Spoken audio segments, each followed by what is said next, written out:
Hi friends, ಎಲ್ರಿಗೂ ನಮಸ್ಕಾರ. Welcome to V studio. ಕನ್ನಡದ ಕೋಟ್ಯಾಧಿಪತಿ ಕನ್ನಡ ಜನತೆಗೆ ಬಹಳ ಇಷ್ಟವಾಗುವಂತಹ ಒಂದು ಶೋ. ತಮ್ಮಲ್ಲಿರುವ ಬುದ್ಧಿವಂತಿಕೆಯನ್ನು ಯೂಸ್ ಮಾಡಿಕೊಂಡು ಆಟವಾಡುವಂತಹ ಏಕೈಕ ಶೋ ಅಂತಲೇ ಹೇಳ್ಬೋದು. ಹಾಗೆ ನಮ್ಮೆಲ್ಲರಿಗೂ ಗೊತ್ತಿರುವ ಹಾಗೆ ಡಾಕ್ಟರ್ ಪುನೀತ್ ರಾಜ್ಕುಮಾರ್ ಅವರು ಈ ಒಂದು ಶೋನ ನಿರೂಪಣೆಯನ್ನು ಮಾಡ್ತಿದ್ರು. ಅವರು ಈ ಶೋನ ನಡೆಸ್ಕೊಡ್ತಿದ್ದಂತಹ ರೀತಿ ಜನಗಳಿಗೆ ತುಂಬಾ ಇಷ್ಟ ಆಗ್ತಿತ್ತು. ಶೋ ಸ್ಟಾರ್ಟ್ ಆದ ನಂತರ ಅವರು ಆಡಿಯನ್ಸ್ನ ಎಂಗೇಜ್ ಮಾಡ್ತಿದ್ದಿದ್ದು, ಹಾಗೆ ಪಾರ್ಟಿಸಿಪೆಂಟ್ಗಳ ಜೊತೆ ಮಾತಾಡ್ತಿದ್ದಿದ್ದು. ಅಲ್ಲಿ ಹೋದಾಗ ಪಾರ್ಟಿಸಿಪೆಂಟ್ಗಳಿಗೆ ಒಂದಿಷ್ಟು ನರ್ವಸ್ ಆಗೋದಂತೂ ಗ್ಯಾರಂಟಿ. ಆ ಒಂದು ಲೈಟ್ ಎಫೆಕ್ಟಲ್ಲಿ ಆ ಒಂದು ಚೇರಲ್ಲಿ ಕೂತ್ಕೊಂಡಾಗ ಆಡಿಯನ್ಸ್ಗೆ ನರ್ವಸ್ ಆಗ್ತಿತ್ತು. ಸೊ ಆ ಒಂದು ಟೈಮಲ್ಲಿ ಅವರು ಅವ್ರನ್ನ ನಡೆಸ್ಕೊತಿದ್ದಂತಹ ರೀತಿ ಎಲ್ಲವೂ ಸಹ ಬಹಳ ಅದ್ಭುತವಾಗಿತ್ತು. ಇದೆಲ್ಲದಕ್ಕಿಂತ ಹೆಚ್ಚಾಗಿ ಶೋ ಸ್ಟಾರ್ಟ್ ಆದಾಗ ಅವರ ಮುಖದ ಮೇಲೆ ಮೂಡಿ ಬರ್ತಿದ್ದಂತಹ ನಗು ಶೋ ಎಂಡ್ ಆಗುವವರೆಗೂ ಇರ್ತಿತ್ತು. ಈ ಒಂದು ಶೋಗೆ ಸಾಕಷ್ಟು ಜನ ಪಾರ್ಟಿಸಿಪೆಂಟ್ಸ್ಗಳು ಬಂದಿದ್ದಾರೆ, ಹಾಗೆ ಸಾಕಷ್ಟು ಜನ ಸೆಲೆಬ್ರಿಟೀಸ್ಗಳು ಸಹ ಬಂದಿದ್ದಾರೆ. ಬಟ್ ಯಾರೇ ಶೋಗೆ ಬಂದು ಆ ಒಂದು ಹಾಟ್ ಸೀಟ್ ಮೇಲೆ ಕೂತರೂ ಎಲ್ಲರನ್ನೂ ಸಹ ಒಂದೇ ರೀತಿ ಟ್ರೀಟ್ ಮಾಡ್ತಿದ್ದಂತಹ ಅದ್ಭುತ ಸ್ವಭಾವ ನಮ್ಮ ಪುನೀತ್ ರಾಜ್ಕುಮಾರ್ ಅವ್ರದ್ದು. ಈ ಒಂದು ಶೋಗೆ ಅವರು ಎಷ್ಟರ ಮಟ್ಟಕ್ಕೆ ಹೊಂದಾಣಿಕೆ ಆಗಿದ್ರು ಅಂತಂದರೆ, ಪುನೀತ್ ರಾಜ್ಕುಮಾರ್ ಅವರು ಇಲ್ಲದೆ ಕೋಟ್ಯಾಧಿಪತಿನ ನೆನೆಸ್ಕೊಳೋದಕ್ಕೆ ಸಾಧ್ಯ ಇಲ್ಲ. ಅಷ್ಟರ ಮಟ್ಟಕ್ಕೆ ಈ ಒಂದು ಶೋಗೆ ಪುನೀತ್ ರಾಜ್ಕುಮಾರ್ ಅವರು ಹೊಂದ್ಕೊಂಡಿದ್ರು. ಬಟ್ ಈ ಬಾರಿಯ ಕನ್ನಡದ ಕೋಟ್ಯಾಧಿಪತಿ ಇನ್ನೇನು ಶುರು ಆಗ್ತಿದೆ ಅಂತ ಸೋಷಿಯಲ್ ಮೀಡಿಯಾದಲ್ಲಿ ಹಲವಾರು ಮೆಸೇಜಸ್ಗಳು ಬರ್ತಿದೆ. ಹಾಗಿದ್ರೆ ಈ ಬಾರಿಯ ಕನ್ನಡದ ಕೋಟ್ಯಾಧಿಪತಿಯನ್ನು ಯಾರು ನಡೆಸ್ಕೊಳ್ತಾರೆ ಅನ್ನೋದು ಒಂದು ದೊಡ್ಡ ಪ್ರಶ್ನೆ ಆಗಿ ಜನಗಳಲ್ಲಿ ಕಾಡ್ತಿದೆ. ಸೊ ಈ ಬಾರಿಯ ಕನ್ನಡದ ಕೋಟ್ಯಾಧಿಪತಿಯನ್ನು ಯಾರು ನಡೆಸ್ಕೊಡ್ಬಹುದು ಅನ್ನುವ ಮಾಹಿತಿಯನ್ನು ನಾನು ಈ ವಿಡಿಯೋದಲ್ಲಿ ಕೊಡ್ತೀನಿ. ವಿಡಿಯೋನ ಕಂಪ್ಲೀಟಾಗಿ ನೋಡಿ. ಅದಕ್ಕಿಂತ ಮುಂಚೆ ಯಾರೆಲ್ಲ ಇನ್ನೂ ನಮ್ಮ ಚಾನಲ್ಗೆ ಸಬ್ಸ್ಕ್ರೈಬ್ ಆಗಿಲ್ಲ, ಪ್ಲೀಸ್ ಬೇಗ ಸಬ್ಸ್ಕ್ರೈಬ್ ಆಗಿ, ಹಾಗೆ ಪಕ್ಕದಲ್ಲಿರೋ ಬೆಲ್ ಐಕಾನ್ನ ಕ್ಲಿಕ್ ಮಾಡಲಿಕ್ಕೆ ಮರಿಬೇಡಿ. ಈ ಒಂದು ಚಾನಲ್ 1000 ಸಬ್ಸ್ಕ್ರೈಬರ್ಸ್ನ ಕಂಪ್ಲೀಟ್ ಮಾಡಬೇಕು ಅನ್ನೋದು ನಮ್ಮ ಒಂದು ಆಸೆ. ಆ ಒಂದು ಆಸೆಗೆ ನಿಮ್ಮ ಒಂದು ಆಶೀರ್ವಾದ ತುಂಬಾ ಮುಖ್ಯ. ಸೊ ಎಲ್ಲರೂ ಕೂಡ ನನ್ನ ಒಂದು ಚಾನಲ್ಗೆ ಸಬ್ಸ್ಕ್ರೈಬ್ ಮಾಡ್ಕೊಳ್ಳಿ ಅಂತ ಹೇಳ್ತಾ ಇವತ್ತಿನ ವಿಡಿಯೋನ ಸ್ಟಾರ್ಟ್ ಮಾಡೋಣ. ಸ್ನೇಹಿತರೆ, ಕನ್ನಡದ ಕೋಟ್ಯಾಧಿಪತಿ ಅಂತ ನೆನೆಸ್ಕೊಂಡಿದ್ದ ತಕ್ಷಣ ನಮ್ಮ ಒಂದು ಕಣ್ಣಿಗೆ ಬರೋದು ಪಕ್ಕಾ ಪುನೀತ್ ರಾಜ್ಕುಮಾರ್ ಅವರೇ. ಪುನೀತ್ ರಾಜ್ಕುಮಾರ್ ಸರ್ ಅವರು ಈ ಶೋನ ಹೋಸ್ಟ್ ಮಾಡಿದ್ದಕ್ಕೋ ಏನು ಕನ್ನಡದ ಕೋಟ್ಯಾಧಿಪತಿ ತುಂಬಾ ಹಿಟ್ಟಾಯಿತು.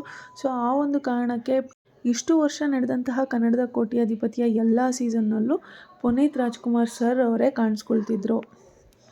ಬಟ್ ಈ ಬಾರಿ ಕನ್ನಡದ ಕೋಟ್ಯಾಧಿಪತಿಯಲ್ಲಿ ನಾವು ಪುನೀತ್ ಸರ್ನ ನೋಡುವಂತಹ ಭಾಗ್ಯ ನಮಗಿಲ್ಲ.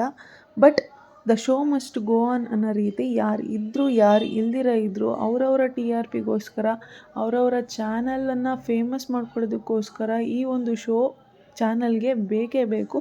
ಸೊ ಅದಕ್ಕೋಸ್ಕರ ಈಗ ಕನ್ನಡದ ಕೋಟ್ಯಾಧಿಪತಿ ಮತ್ತೆ ಶುರುವಾಗ್ತಿದೆ. ಸೊ ಈ ಒಂದು ಶೋನ ಯಾರು ಹೋಸ್ಟ್ ಮಾಡ್ಬೋದು ಅಂತ ಯೋಚನೆ ಮಾಡಿದಾಗ ನಮ್ಮೆಲ್ರಿಗೂ ಕನ್ನಡದ ನಟರಲ್ಲಿ ಒಂದಿಷ್ಟು ಜನರ ಪಿಕ್ಚರ್ ನೆನಪಿಗೆ ಬರುತ್ತೆ. ಯಾಕಂದರೆ ಕನ್ನಡದಲ್ಲಿ ನಮಗೆ ಆ್ಯಕ್ಟರ್ ಕಮ್ ಆ್ಯಂಕರ್ ಅಂತ ಇರೋದ್ರಲ್ಲಿ ಕೆಲವೇ ನಟರು ಸಿಗೋದು.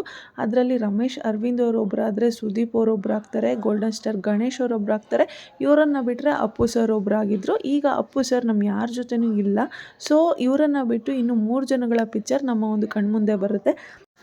ಅದರಲ್ಲಿ ರಮೇಶ್ ಸರ್ ಹಾಗೂ ಸುದೀಪ್ ಸರ್ ಅವರ ಹೆಸರು ತುಂಬಾ ಕೇಳಿ ಬರ್ತಿತ್ತು. ರಮೇಶ್ ಅವರ ಹೆಸರು ಮೊದಲಿಗೆ ಜಾಸ್ತಿ ಕೇಳಿ ಬರ್ತಿತ್ತು. ಬಟ್ ಇತ್ತೀಚೆಗೆ ಸುದೀಪ್ ಸರ್ ಅವರ ಹೆಸರು ತುಂಬಾ ಕೇಳಿ ಬರ್ತಿದೆ. ಸುದೀಪ್ ಸರ್ ಅವರ ಹೆಸರು ಏನಕ್ಕೆ ಕೇಳಿ ಬರ್ತಿದೆ ಅಂತಂದರೆ, ಸುದೀಪ್ ಸರ್ ಅವರು ಇದಕ್ಕೂ ಮುಂಚೆ ಬಿಗ್ ಬಾಸ್ ಶೋನ ನಡೆಸ್ಕೊಡ್ತಿದ್ರು.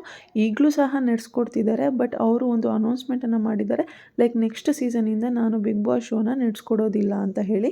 ಸೊ ಈ ಒಂದು ಕಾರಣಕ್ಕೆ ಸುದೀಪ್ ಸರ್ ಅವರು ಕನ್ನಡದ ಕೋಟ್ಯಾಧಿಪತಿಗೆ ಬರ್ತಿದ್ದಾರೆ. ಸೊ ಅದಕ್ಕೋಸ್ಕರ ಇವರು ಬಿಗ್ ಬಾಸನ್ನು ಬಿಡ್ತಿದ್ದಾರೆ ಅನ್ನುವ ಮಾತುಗಳು ಸೋಷಿಯಲ್ ಮೀಡಿಯಾದಲ್ಲಿ ಶುರುವಾಗಿದೆ.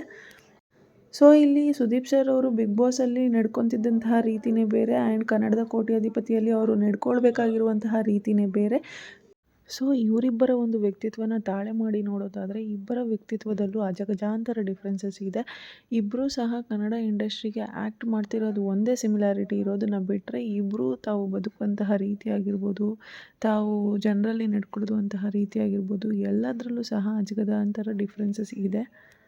ಬಟ್ ಸುದೀಪ್ ಸರ್ ಅವರು ಇಷ್ಟು ದಿವಸದಿಂದ ನಡೆಸ್ಕೊಳ್ತಿದ್ದಂತಹ ಒಂದು ಶೋನಲ್ಲಿ ವಾರ ಪೂರ್ತಿ ಅವರು ಒಂದು ಆಟನ ಆಡ್ತಿದ್ರು ಕಂಟೆಸ್ಟೆಂಟ್ಗಳು. ಆ ಒಂದು ಆಟಗಳನ್ನು ಇವರು ನೋಡಿಬಿಟ್ಟು ವೀಕೆಂಡಲ್ಲಿ ಬಂದು ಆ ಆಟಗಳ ಬಗ್ಗೆ ಅವರು ಚರ್ಚೆಯನ್ನು ಮಾಡ್ತಿದ್ರು. ಅವರು ಯಾವ ರೀತಿ ಆಟಗಳನ್ನು ಆಡಿದ್ರು ಅನ್ನುವುದ್ರ ಮೇಲೆ ಅವರು ಅವರ ಡಿಸಿಷನ್ಸ್ಗಳನ್ನು ಹೇಳಿ ಹೋಗ್ತಿದ್ರು.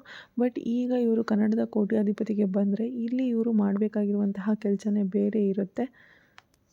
ಸೊ ಈಗ ಇವರು ಕನ್ನಡದ ಕೋಟ್ಯಾಧಿಪತಿಗೆ ಎಷ್ಟರ ಮಟ್ಟಕ್ಕೆ ಫಿಟ್ ಆಗ್ಬೋದು ಅನ್ನೋದು ಒಂದು ಡೌಟ್ ಸಹ ಇದೆ. ಯಾಕೆ ಅಂದರೆ ಈಗಾಗಲೇ ಕನ್ನಡದ ಕೋಟ್ಯಾಧಿಪತಿಯಲ್ಲಿ ಪುನೀತ್ ರಾಜ್ಕುಮಾರ್ ಸರ್ ಅವರು ದಿ ಬೆಸ್ಟನ್ನು ಕೊಟ್ಟಿದ್ದಾರೆ.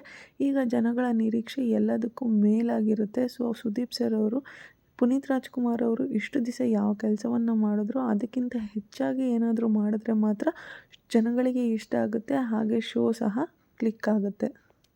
ಹಾಗೆ ಹಿಂದಿಯಲ್ಲಿ ಕೌನ್ ಬನೇಗಾ ಕರೋಡ್ಪತಿ ಶೋನ ಅಮಿತಾಬ್ ಬಚ್ಚನ್ ಅವರು ನಡೆಸ್ಕೊಡ್ತಿದ್ರು. ಈಗ ಸುದೀಪ್ ಅವ್ರೂ ಸಹ ಕನ್ನಡ ಇಂಡಸ್ಟ್ರಿಗೆ ಬಚ್ಚನ್ ಅಂತಲೇ ಹೇಳ್ಬೋದು. ಅದರಲ್ಲಿ ಬಾದ್ಶಾ ಅಮಿತಾಬ್ ಬಚ್ಚನ್ ಆದರೆ ಇದರಲ್ಲಿ ನಮ್ಮ ಬಾದ್ಶಾ ಕಿಚ್ಚ ಸುದೀಪ್ ಅವರು ಈ ಒಂದು ಶೋನ ಹೇಗೆ ನಡೆಸ್ಕೊಡ್ತಾರೆ ಅನ್ನೋದನ್ನು ನೋಡೋದಕ್ಕೆ ನಾನಂತೂ ತುಂಬ ಕುತೂಹಲದಿಂದ ವೆಯ್ಟ್ ಮಾಡ್ತಾ ಇದ್ದೀನಿ.